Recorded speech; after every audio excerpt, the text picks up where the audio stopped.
మంచి చెడు కథోలిక జీవన విలువలు అనే కార్యక్రమాన్ని దివ్యవాణి టీవీలో చూడటానికి వచ్చినటువంటి మీకందరికీ స్వాగతం సుస్వాగతం.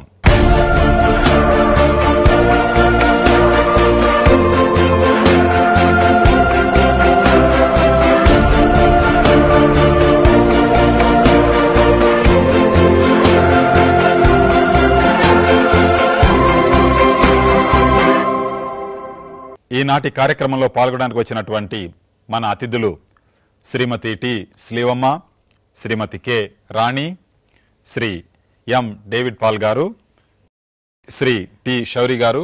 వెల్కమ్ అండి, వెల్కమ్, స్వాగతం అండి మీకు అందరికీ. ఈనాటి మన చర్చనీయాంశం బాధల్లో దేవుడెక్కడ. పాస్కా పవిత్ర కాలంలో మనం ఉన్నాం. ఈరోజు పవిత్ర శనివారం. ముఖ్యంగా ఆదివారం నుంచి బ్రాణికొమ్ముల ఆదివారం మహోత్సవంలో నుంచి అప్పటి నుంచి కూడా మనం దేవుని యొక్క ప్రేమను గురించి, క్రీస్తు త్యాగం శ్రమలను గురించి ఆలోచించుకుంటూ ఉన్నాం. ఆదివారం మనం యెరూషలేములో క్రీస్తు ప్రవేశించటం, జయ జయధ్వానాలతో అక్కడ ఎదురెగటం, హోసాన్నా అని చెప్పి పిల్లలు పెద్దలు అందరూ కూడా ఎంతో సంతోషంతో ఆనందంతో కెర్రితలతో వాళ్ళందరూ అక్కడ క్రీస్తు ప్రభుని ఆ ఊళ్ళోకి రావటం కూడా మనం గమనిస్తూనే ఉన్నాం. ఇది ఒక్కసారిగా గురువారంలో ఎంతో మారిపోతూ ఉంటుంది. క్రీస్తును సిలువ వేయాలని చెప్పేసని అక్కడ ప్రజలందరూ కూడా అరవటం మొదలు పెడుతూనే ఉన్నారు. ఇదంతా దేవుని ప్రణాళికలో ఒక భాగం అని చెప్పేసని మనం అర్థం చేసుకుంటూ ఉన్నాం. ఏ అమృత స్పర్శతో ప్రజలు ఆరోగ్యం పొందారో వాళ్లే ఈరోజు ఇతన్ని సిలువ వేయండి అని చెప్పేసని అరుస్తూ ఉన్నారు. 5 రొట్టెలు 2 చేపలతో 5,000 మంది ఆహారం స్వీకరించారో, సంతృప్తిగా భుజించారో వాళ్ళు, అష్టభాగ్యాలు, దైవరాజ్య ఆవిష్కరణ గురించి విన్నటువంటి వాళ్ళు, క్రీస్తు బోధనలు విన్నటువంటి వాళ్ళు, క్రీస్తుచే పాపక్షమాపణ పొందినటువంటి వాళ్ళు, అద్భుతాలు చూసినటువంటి వాళ్ళు, ఇలాంటి వాళ్ళందరూ కూడా చాలామంది ఒక్కసారిగా ఇతన్ని సిలువ వేయండి, క్రీస్తుని సిలువ వేయండి, మాకు బరబ్బా కావాలి అని చెప్పేసని అరుచుకోవటం కూడా మనం గమనిస్తూనే ఉన్నాం.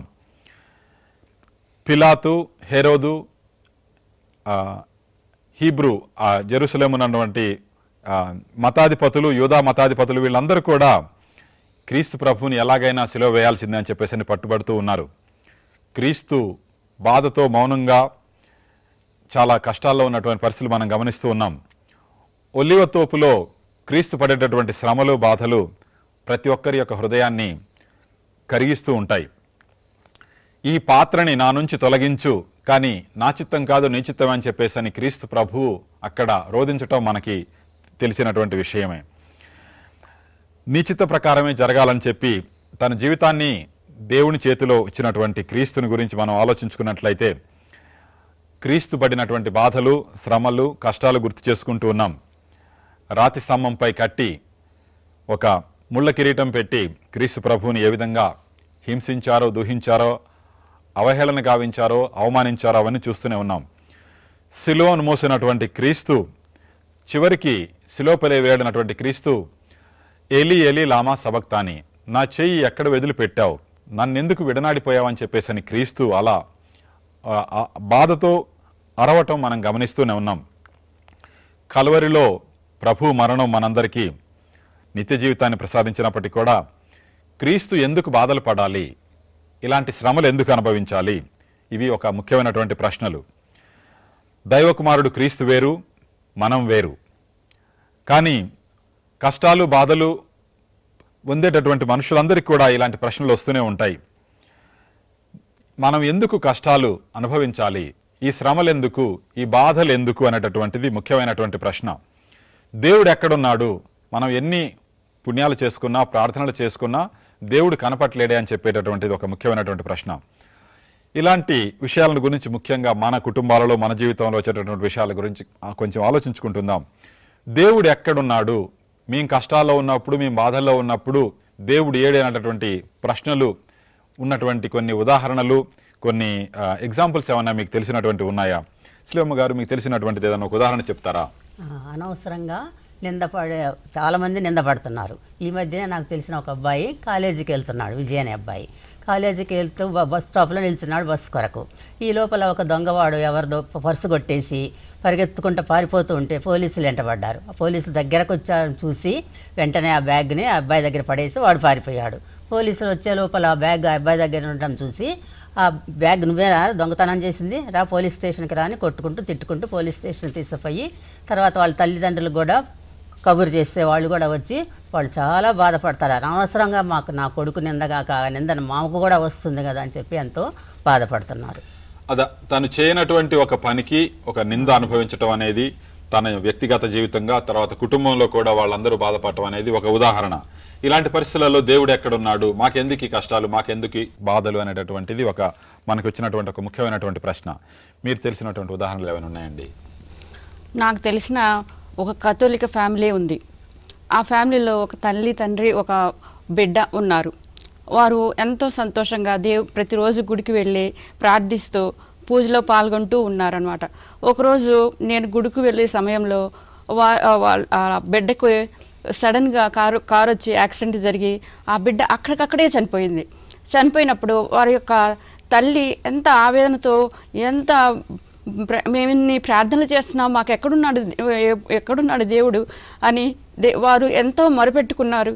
మేము ప్రతిరోజు ప్రార్థన చేస్తాము, జపమాలు చెప్తాం, పూజలో నిండు పూజలో పాల్గొంటాము, మమ్మల్ని ఎందుకు ఈ కష్టాల్లో బాధలో వదిలిపెట్టి వెళ్ళాడు అని దేవుడు వారి యొక్క తల్లి ఆ విధంగా మాకెక్కడున్నాడు దేవుడు అని వారిని ప్రార్థిస్తూ ప్రతిరోజు తల్లి ఆ బిడ్డ కొరకు ప్రార్థిస్తూ మొరపెట్టుకుంటుంది దేవుడికి. అది ఒక ఉదాహరణ. మన కుటుంబాలలో మన మధ్యలో చాలా మంది పడేటటువంటి ఒక బాధలు, కష్టాలు ఎక్కడున్నాయంటే యాక్సిడెంట్లు అయినప్పుడు, ముఖ్యంగా చిన్న పిల్లవాళ్ళు, ఈ మధ్యలో పెళ్లిళ్ళు చేసుకున్నటువంటి వాళ్ళు, లేకపోతే ప్రయాణాలకు వెళ్ళినటువంటి వాళ్ళు, ఇలాంటి పరిస్థితులలో యాక్సిడెంట్లో చనిపోయినప్పుడు ఆ కుటుంబాలు పడేటటువంటి బాధ వర్ణనాతీతం. ఇలాగ ఇంకా భూకంపాలు వచ్చినా కానీ, వరదలు వచ్చినా, తుఫాన్లు వచ్చినా, రకరకాల యాక్సిడెంట్లలో మనకు తెలిసినటువంటి వాళ్ళు చనిపోయినప్పుడు, ముఖ్యంగా అమాయకులు, చిన్నపిల్లలు, యువకులు వీళ్ళు ఇప్పుడే జీవితంలో ముందుకు వెళ్ళబోతూ ఉన్నారు అని చెప్పేసి, వీళ్ళకి ఇంకా ముందు భవిష్యత్తు ఉంది అని చెప్పేసి అన్నటువంటి అనుకున్న పరిస్థితులలో వాళ్ళ జీవితాలు అలా కష్టాల పాలవటం, లేకపోతే యాక్సిడెంట్లలో చనిపోవడం చూసినప్పుడు చాలా మంది కుటుంబాలకు వచ్చినటువంటి ఒక ముఖ్యమైనటువంటి ప్రశ్న, దేవుడు ఎక్కడున్నాడు, మాకెందుకు ఈ బాధలు అనేటటువంటివి చాలా ముఖ్యమైనటువంటివి. మీరేది చెప్తారండి? ఒక కుటుంబంలో మా ఇళ్ల దగ్గరలో వారు ఎంతో భక్తిగా జీవిస్తూ ఉన్నారు. వారికి ఒక సంతానంలో ఒకానొక రోజున పెరిగి పెద్దవాళ్ళుగా జీవిస్తూ ఉన్న సమయంలో ఆ కుమారుడికి ఒక వ్యాధి సంక్రమించింది, ఎయిడ్స్ వ్యాధి సంక్రమించింది. మేమింత మంచిగా ఉంటూ ఉన్నాము, దేవుని సన్నిధిలో మొరపెట్టుకుంటూ ఉన్నాము, కానీ మా కుటుంబానికి ఈ భగవంతుడు మాకు ఎందుకు ఇచ్చాడా అని చెప్పి తల్లిదండ్రులు చాలా ఆవేదనతోటి, బాధతోటి మొరపెట్టుకుంటూ ఉండగా వారికి ఎంతోమంది పాపాలు చేస్తూ, దుర్మార్గం చేస్తూ కూడా వాళ్ళందరూ నీతిగా లేకుండా కూడా వారు జీవిస్తూ ఉన్నారు. కానీ వాళ్ళందరూ బాగానే ఉన్నారు, మేము భక్తిగా జీవిస్తూ ఉన్నాము, మాకు దేవుడు ఎందుకు ఇచ్చాడని చెప్పేసి తల్లిదండ్రులు చాలా ఆవేదనతోటి, బాధతోటి దేవునికి మొరపెట్టుకుంటూ ఉండగా ఆ దేవుని యొక్క కృపను పొందుకోవాలని బాధపడుతూ వీళ్ళు ప్రార్థన చేస్తూ ఉన్నారు. అది కరెక్టేనండి. ముఖ్యంగా మీరు చెప్పినటువంటి ఉదాహరణలాగా ఎయిడ్స్ వచ్చినటువంటి సభ్యులు, కుటుంబంలో ఉన్నటువంటి వాళ్ళు చాలా దేశాలలో, మన దేశంలో కానీ, ఆఫ్రికాలోని ప్రదేశాల్లో కానీ, ఇంకా వేరే దేశాల్లో కానీ ఎయిడ్స్ వచ్చినటువంటి వాళ్ళు ప్రతి ఒక్కరు కూడా ఏదో తప్పులు చేసో పాపాలు చేస్తూనే వచ్చిందని చెప్పి కాదు. కొన్ని సందర్భాల్లో అమాయకులు కూడా ఇలాంటి జబ్బులు వచ్చేటువంటి అవకాశం ఉంది. అది ఇంజక్షన్ల ద్వారా రావచ్చు, వేరు పరిస్థితులలో రావచ్చు. ఇలా ఎలాంటి మందులు లేనటువంటి పరిస్థితులలో, ఎలాంటి జబ్బులు నయం కానటువంటి పరిస్థితిలో ఉన్నటువంటి వాళ్ళు, క్యాన్సర్ జబ్బులు వచ్చినటువంటి వాళ్ళు, ఇలా కుటుంబ సభ్యులు ఉన్నప్పుడు మంచి వాళ్ళు, పిల్లలు, తల్లిదండ్రులు, తల్లి, ఇలాంటి వాళ్ళు ఇలాంటి పరిస్థితుల్లో ఉన్నప్పుడు ఆ కుటుంబాలు పడేటటువంటి బాధలు చాలా వర్ణనాతీతం. మాకెందుకు ఈ కష్టాలు, మాకెందుకు ఈ బాధలు, ఈ తల్లి లేకుండా ఈ పిల్లలు ఎలా జీవించగలరు, లేకపోతే పిల్లలు లేనటువంటి బ్రతుకు మాదేం బ్రతుకు అని చెప్పేసి అని భార్యాభర్తలలో ఉన్నటువంటి ఇట్లాంటి జబ్బులు ఉన్నప్పుడు వాళ్ళలో పరిస్థితులు, కుటుంబ సభ్యులకి సమాజంలో ఎలా బ్రతకాలని, ఇలా ప్రజల్లో చాలా మందికి వచ్చినటువంటి సమస్యలలో ఇలాంటివి కొన్ని ఉదాహరణలు. మీరేదో చెప్తున్నారండి? తల్లిదండ్రులు బిడ్డలు లేక సంతాన భాగ్యం కోసం అనేక దేవాలయాలు, గుడులు తిరుగుతూ, ముక్కుపడులు చేసుకుంటూ, దేవుని ప్రార్థన చేసుకుంటూ ఎన్నో చోట్ల తిరుగుతుంటారు. చివరికి సంతాన భాగ్యం కలిగి బిడ్డ పుట్టితే ఆ బిడ్డ అంగవైకల్యంతో పుట్టిన బిడ్డను చూసి ఎంతో నిరాశ చెందుతున్నారు. ఇలాంటి సమయంలో నాకు కుంటి బిడ్డను ప్రసాదించాడు దేవుడు. నేను ఏ విధంగా నా బిడ్డను ముందుకు తీసుకెళ్లాలా, ఏ విధంగా సమాజంలో నా బిడ్డను ఒక మంచి బిడ్డగా తీర్చిదిద్దాలా అనే, ఇతరుల బిడ్డలు మంచిగా ఉంటే నా బిడ్డ అంగవైకల్యంతోనని చెప్పి ఎంతో నిరాశతో ఆ తల్లి జీవితాంతం బాధపడుతూ ఉంది. ఎందుకు ఈ విధంగా దేవుడు నాకు చేశాడు, అసలు దేవుడు ఉన్నాడా లేడా ఈ సమాజంలో నేను ఏ విధంగా నేను ముందుకు వెళ్ళాలా, నా బిడ్డ అంగవైకల్యంతో ఉంది అని చెప్పేసి నేను ప్రతి మందికిలో నా బిడ్డను తల్లితో తిరిగి చేయాలంటే ఏ విధంగా నేను ముందుకు వెళ్ళాలని చెప్పేసి ఎంతో నిరాశతో ఒక తల్లి బాధపడుతుంది. అలాగే ఇంకొక పుష్పాన్ని ఇంకొక బిడ్డ తనకు పుట్టిన బిడ్డ ముఖం వికారంగా గ్రహణమురితో పుట్టిందనమాట. ఆ బిడ్డకి ఎక్కడ వైద్యం చేయించాలా, ఎక్కడ చూపించాలా, ఎంతో ఖర్చుతో కూడుకున్న ఈ వైద్యాన్ని నేను నా బిడ్డకు అందించగలగాలి, ఎక్కడ నేను చూపించాలా, మరి దేవుడు నాకు ఈ విధంగా ఎందుకు నాకు ఇలాంటి బిడ్డను ప్రసాదించాడు అనే నిరాశతో ఆ పుష్పాన్ని తల్లి ఉంది. ఇలా ఎంతోమంది ఈ సమాజంలో నిరాశతో ఉన్నారు. ఇలా మీరు చెప్పినటువంటి ఉదాహరణలు చాలా మన జీవితంలో మనం నిత్య జీవితంలో చూసేటటువంటివే. అనారోగ్యంతో కానీ, యాక్సిడెంట్లలో కానీ, లేకపోతే పుట్టుతట్టు వచ్చినటువంటి జబ్బులు కానీ, చిన్నపిల్లలకు కానీ, లేకపోతే మీరు చెప్పినటువంటి ఉదాహరణలాగా అన్యాయంగా అక్రమంగా బలైనటువంటి పరిస్థితుల్లో మనకు పడేటటువంటి బాధలు ఉన్నాయి. ఈ బాధలు, కష్టాలు, సమస్యలు వచ్చినప్పుడు మనకు ముఖ్యంగా వచ్చినటువంటి ముఖ్యమైన ప్రశ్నలు ఎందుకంటే, మనిషి కష్టాలు ఎందుకు వస్తూ ఉంటాయి, మాకెందుకీ కష్టాలు, మనిషికి ఎందుకీ కష్టాలు, మంచి వాళ్ళకి ఎందుకీ కష్టాలు. మామూలుగా కష్టాలు రావటం ఒకటైతే, మేమేం తప్పు చేయలేదు, మేము అమాయకులం, వీళ్ళు పసిబిడ్డలు, వీళ్ళకెందుకీ కష్టాలు, బాధలు అనేటటువంటిది, మంచి వాళ్ళకి కష్టాలు ఎందుకు అనేటువంటిది ఒక ముఖ్యమైనటువంటి ప్రశ్న. తర్వాత ఏ పాపం ఎరగనటువంటి వాళ్ళకి ఎందుకని చెప్పేటటువంటి ఒకటైతే, ఇంకొన్ని సందర్భాలలో మంచి చేస్తే చెడవుతుంది అని చెప్పేటువంటి వాళ్ళు కొన్ని ఉదాహరణలు కూడా చెల్లిస్తూనే ఉంటారు. వాళ్ళు ఎవరికో సహాయం చేయకపోతే ఆఖరికి అది తిరిగి మళ్ళీ వాళ్ళకి ఒక కష్టంగా మారిపోతూ ఉంటుంది. ఇలా మనం అనేక పరిస్థితులు చూసినట్లయితే, ప్రజల్లో ఉన్నటువంటి నిత్య జీవితంలో పరిస్థితులను గమనించినట్లయితే, క్రీస్తు ప్రభు ఉన్నటువంటి పరిస్థితులలో మనం చాలామంది ఉన్నాం. నాకెందుకు ఈ కష్టాలు, నాకెందుకు ఈ అవమానాలు, ఈ అవహేళనలు, ఈ బాధలు, ఈ రుగ్మతలు, జర మరలతో దేనితో అనారోగ్యంతో వచ్చినటువంటి కావచ్చు, వ్యాధి బాధలలో వచ్చినటువంటి కావచ్చు, నీలాపనిందలతో వచ్చినటువంటి కావచ్చు, ఎలాంటి సమస్యలైనా కూడా మనకు వచ్చినప్పుడు వచ్చినటువంటి ముఖ్యమైనటువంటి ప్రశ్న, ఈ బాధల్లో దేవుడు ఎక్కడ ఉన్నాడు. దీని గురించి ముఖ్యంగా బైబిల్ మనకి ఏం చెబుతుంది అనేటటువంటి గురించి అర్థం చేసుకుంటూ ఉందాం. మంచి చెడు కథోలిక జీవన విలువలు అనే కార్యక్రమంలో ఇప్పుడు ఒక చిన్న బ్రేక్.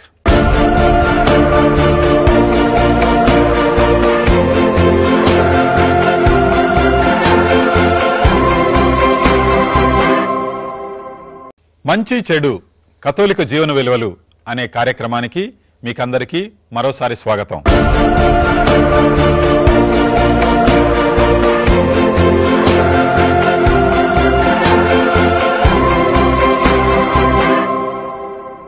బాధల్లో దేవుడు ఎక్కడ అనేటటువంటి అంశాన్ని గురించి మనం కాసేపు ధ్యానించుకుంటూ ఉన్నాం. ముఖ్యంగా ఈ తపస్సు కాలంలోని ఈ పాస్కా పవిత్ర వారంలో మనం క్రీస్తు ప్రభు పడేటటువంటి బాధల్ని, సమస్యల్ని, కష్టాలను గురించి ధ్యానించుకుంటూ, అదేవిధంగా మన జీవితంలో వ్యక్తిగతంగా కానీ, మన కుటుంబాలలో కానీ, మన సమాజంలో కానీ అనేక మంది మాకీ కష్టాలు ఎందుకు, మాకీ సమస్యలు ఎందుకు, ముఖ్యంగా అమాయకులైనటువంటి వాళ్ళకి, ఏ పాపం తెలియనటువంటి వాళ్ళకి మాకీ కష్టాలు ఎందుకు అనేటటువంటి ప్రశ్నలు రావటం సహజం అని చెప్పి మనం అర్థం చేసుకుంటూ, దీనికి మనకు ఆధ్యాత్మికంగా, బైబిల్ పరంగా, క్రైస్తవ విశ్వాస పరంగా ఎలా అర్థం చేసుకోవాలి అని చెప్పి కాసేపు ధ్యానించుకుందాం. ఇందులో మొట్టమొదటిది పూర్వ నిబంధనలో గమనించినట్లయితే, ఆది కాలం నుండి ఆదామవ్వల తర్వాత అప్పటి నుంచి కూడా వచ్చినటువంటి ఒక ముఖ్యమైనటువంటి ప్రశ్న ప్రజలకు వచ్చింది, వీళ్ళకి కష్టాలు ఎందుకు వచ్చాయి, నాకెందుకు ఈ బాధలు వచ్చాయి. అప్పుడు మామూలుగా చాలామంది ఏమనుకునేదంటే, నేనేదో తప్పు చేశాను, నా తప్పుకి దేవుడు శిక్షిస్తూ ఉన్నాడు, దీన్ని రెట్రిబ్యూటివ్ జస్టిస్ అంటారు. అంటే శాస్తి జరిగింది, నేను చేసినటువంటి తప్పుకి ఫలం ఉండాలి, కాబట్టి నా పాపానికి, నేను చేసినటువంటి తప్పుకి, నా ఘోరానికి దేవుడు ఇలా నన్ను శిక్షిస్తూ ఉన్నాడని చెప్పి చాలామంది అనుకునేవాళ్ళు. మనం బైబిల్లో ఈ కథలు చూడొచ్చు, లేకపోతే వేరే ప్రదేశాల్లో కూడా మనం నిత్య జీవితంలో గమనించవచ్చు. ఏదైనా తప్పులు చేసినటువంటి వాళ్ళ కష్టాలు వచ్చినప్పుడు మనందరం అనుకునేటటువంటి ఆలోచన కూడా ఇదే, వీళ్ళు చేసినటువంటి ఆ కష్టాలకి, వీళ్ళు వేరే వాళ్ళకి పెట్టినటువంటి బాధలకి దేవుడు ఇప్పుడు వీళ్ళకి శిక్షిస్తూ ఉన్నాడు అని చెప్పేసి అనుకుంటూ ఉంటాం.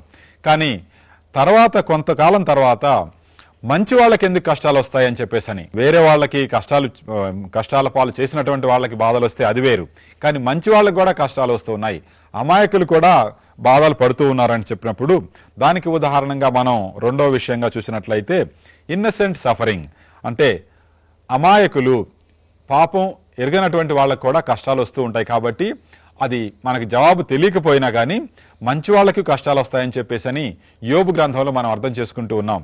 యోబు ఏ పాపం ఎరగడు, తను నిత్య జీవితంలో కూడా దేవుని చూపించినటువంటి మార్గంలో, రుజువర్తమైనటువంటి మార్గంలో జీవించినటువంటి వ్యక్తి, కానీ అలాంటి వ్యక్తి కూడా కష్టాల పాలవుతున్నాడు. అప్పుడు వాళ్ళు ఏం తెలుసుకున్నారు, నా కష్టాలకి నా తప్పులు మాత్రమే కారణం కాదు, నేను కొన్నిసార్లు మంచి వ్యక్తిగా జీవించినప్పుడు, మంచి జీవితం జీవించినా కూడా, సత్ ప్రవర్తన కలిగినా కూడా కొన్నిసార్లు కష్టాలు వస్తాయి. దానికి కారణం తెలియకపోవచ్చు, కానీ దేవుడు నన్ను శిక్షిస్తాడు అని చెప్పి అనుకోవాల్సినటువంటి పని లేదని మనం గమనిస్తూ ఉన్నాం. ఇది రెండో రకంగా మనం ఆలోచించినట్లయితే. ఇంకా కొంతకాలం తర్వాత మొట్టమొదటి విధానం రెట్రిబ్యూటివ్ జస్టిస్లో మన పాపానికి శిక్ష, మన తప్పులకి ఫలితం కాకుండా మంచివాళ్ళు కష్టాల పాలవుతూ ఉంటారు అని చెప్పేటట్టు కాకుండా, ఇక మూడవ బాధ ఎలాంటిదంటే, మంచివాళ్ళు పడ్డటువంటి బాధలు లోక కళ్యాణానికి ఉపయోగపడుతూ ఉంటాయి. దీన్ని మనం ముఖ్యంగా ఈ రోజుల్లో విన్నటువంటి పఠనాల్లో చూసినట్లయితే యెషయా కానీ ఇర్మియా కానీ ఈ ప్రవక్తలలో వీళ్ళు మంచి వ్యక్తులు, దేవునికి సంబంధించినటువంటి వాళ్ళు, దేవుని కుమారులు లాంటి వాళ్ళు, వీళ్ళు బాధలు పడ్డప్పుడు ఆ బాధల వల్ల లోక కళ్యాణం జరుగుతూ ఉంటుందని దూరంగా క్రీస్తు ప్రభువుని గుర్తించుకొని ఉద్దేశించుకొని చెప్పినటువంటి ప్రవక్తల్లాగా మనం గమనించినట్లయితే, ఆ ప్రవచనాలను చూసినట్లయితే పాప క్షమాపణ కోసం మంచివాళ్ళు పడ్డటువంటి బాధలతో ఫలితం ఉంటుంది, సత్ఫలితం లభిస్తూ ఉంటుందని దాన్ని మనం చూసినట్లయితే, ముఖ్యంగా దీన్ని అర్థం చేసుకున్నట్లయితే క్రీస్తు ప్రభు జీవితంలో గమనించవచ్చు. క్రీస్తు ప్రభు ఏ పాపం తెలియనటువంటి వ్యక్తి, మానవుడిగా నరరూపంలో జీవించినప్పటికీ కూడా పాపం తెలియనటువంటి వ్యక్తి, మనలాగా అన్ని కష్టాలు అన్ని బాధలు పడ్డటువంటి వ్యక్తి, ఎన్నో సమస్యలు అనుభవించినటువంటి వ్యక్తిగా క్రీస్తు లోకంలో జీవించాడు. అలాంటి క్రీస్తు మనందరం దాదాపుగా ఎవరు ఊహించినటువంటి శ్రమలు అనుభవించాడు. మనం ఈ వారంలో గమనించినట్లయితే బ్రాణికొమ్మల ఆదివారం అప్పటి నుంచి మనం చదువుకున్నటువంటి పఠనాలు చూసినట్లయితే, ముఖ్యంగా శిలో మార్గంలో క్రీస్తు ప్రభు పొందినటువంటి బాధలు గమనించినట్లయితే, ఒలివెత్తు తోపులో క్రీస్తు ప్రభు ప్రార్థనను మనం గమనించినట్లయితే, నాకెందుకు ఈ బాధ, నాకెందుకు ఈ కష్టాలు, ఇవి తీసివేయండి అని చెప్పేసి క్రీస్తు ప్రభు ప్రార్థించుకోవటం. తర్వాత శిలువ మరణం, శిలువలో ఉన్నటువంటి క్రీస్తు ప్రభు చివరికి నన్ను దీన్ని దూరం తీసివేసేయి, ఈ పాత్రని నన్ను దూరం చేసి, నువ్వెక్కడున్నావు నాకు కనపట్లేదు, నా తోడున్నటువంటి దేవుడు నాకు కనపట్లేదని చెప్పి ఆ బాధతో అరిచినటువంటి ప్రార్థన మనకు తెలిసినటువంటిదే. ఓ తండ్రి నన్ను ఎలా చేయి విడిచిపెట్టావు, నన్ను ఎందుకు చేయి విడిచావు అని చెప్పేసి ఈ ప్రార్థన మనం రకరకాలుగా గమనిస్తూనే ఉన్నాం. కానీ ఈ బాధలు, ఈ శ్రమలు పాప క్షమాపణ కోసం, పాప పరిహారం కోసం, సాల్విఫిక్ సఫరింగ్ అన్నమాట. ఇది మూడో రకమైనటువంటిది, సాల్విఫిక్ సఫరింగ్. మన కళ్యాణం కోసం, మన రక్షణ కోసం, మనం పాపం ద్వారా దేవుని సాన్నిధ్యంలో నుంచి పోగొట్టుకున్నటువంటి నిత్య జీవితాన్ని తిరిగి మనకు సంపాదించడం కోసం క్రీస్తు ప్రభు పడినటువంటి బాధలకి ఒక అర్థం ఉంది అని చెప్పి మనం బైబిల్లో అర్థం చేసుకుంటూ ఉన్నాం. ఇక మనల్ని మనం చేసుకుని మన యొక్క ఇమ్మెచ్యూరిటీ తోటి మనకు అర్థమయ్యి అర్థం కాక మనకు తెలియని విషయాలలో మనం కోపం, మన యొక్క పగ, మన యొక్క అహంకారం, మన యొక్క స్వార్థం, వీటితోటి ఎన్నో బాధలు పడుతూ ఉంటాం, ఎన్నో బాధలకి గురి అవుతూ ఉంటాం. వీటన్నిటిని గమనించినప్పుడు మనకు వచ్చేటటువంటి ప్రశ్నలో ముఖ్యమైనది ఏంటంటే, మనందరం కూడా మనకున్నటువంటి మొట్టమొదటి కోరిక ఈ బాధల్ని తగ్గించుకోవాలి, ఇందులో నుంచి మనకి విముక్తి కలగాలి. అది చాలా ముఖ్యమైనటువంటి అంశం. ఈ బాధలు ఇలాగే ఉండాలని, మరింత ఎక్కువ బాధలు రావాలని చెప్పేసి ఎవరు కోరుకోరు, అది కోరుకోకూడదు కూడా. ఎందుకంటే దేవుడు మన యొక్క సమస్యలకు పరిష్కారం కావాలడానికి మనం ప్రయత్నించాలని కూడా ప్రభు కోరుకుంటూనే ఉన్నాడు. ఇప్పుడు మనకి ఎన్ని ఆరోగ్యపరంగా చూసినట్లయితే మనకి ఎన్నో రకాల మందులు వచ్చాయి బాధలు తగ్గించుకోవటానికి, శ్రమను తగ్గించుకోవటానికి. అది ఒక వరంగా చూసుకోవాలి, కానీ నువ్వు శ్రమను తగ్గించుకుంటున్నావని కాదు. సో అదేవిధంగా మన మధ్యలో ఉన్నటువంటి మనస్పర్ధలు వచ్చినప్పుడు దాని ద్వారా పరిష్కారం చేసుకోవాలి, కానీ మనం బాధపడాలని చెప్పేసి దేవుడు ఎప్పుడు కోరుకోడు. కాబట్టి మానవ ప్రయత్నం చేసుకుంటూ మన బాధల్ని మనం తగ్గించుకుంటూ ఉండాలి.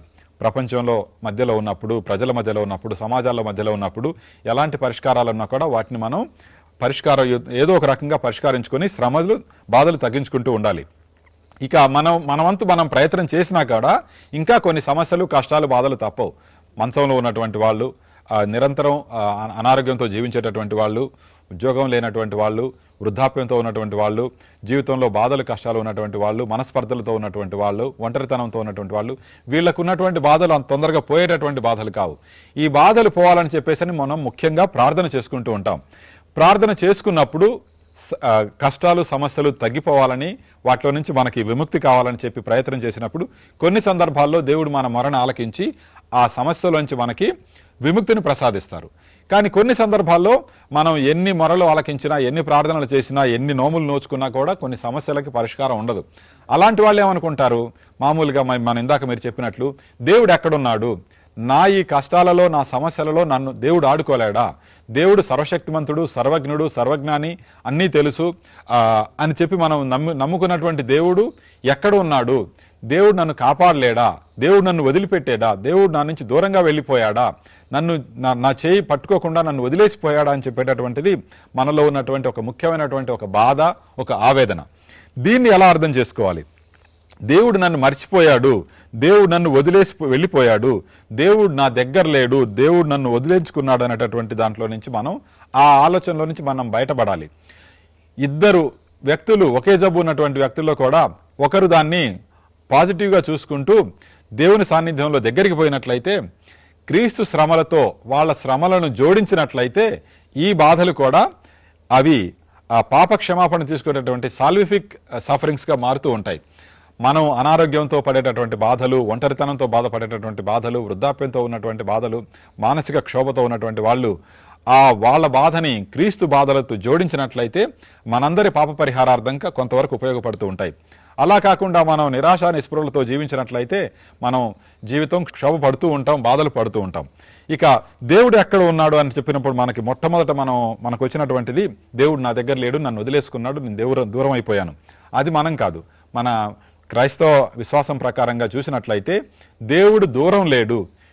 కలువరిపై క్రీస్తు మాటలను మనం గమనించినట్లయితే, క్రీస్తు ప్రభు కలువరిలో నా దేవా నా దేవా నన్ను ఎక్కడ వదిలిపెట్టావు అన్నటువంటి అదే ప్రభువు నా ఆత్మను నీ చేతిలో అప్పగించుకుంటూ ఉన్నానని చెప్పేసని ఆ దేవుని యొక్క దగ్గరిదనం, నా దగ్గరే దేవుడు ఉన్నాడని చెప్పేటటువంటి భావన మనం అక్కడ గమనిస్తున్నాం.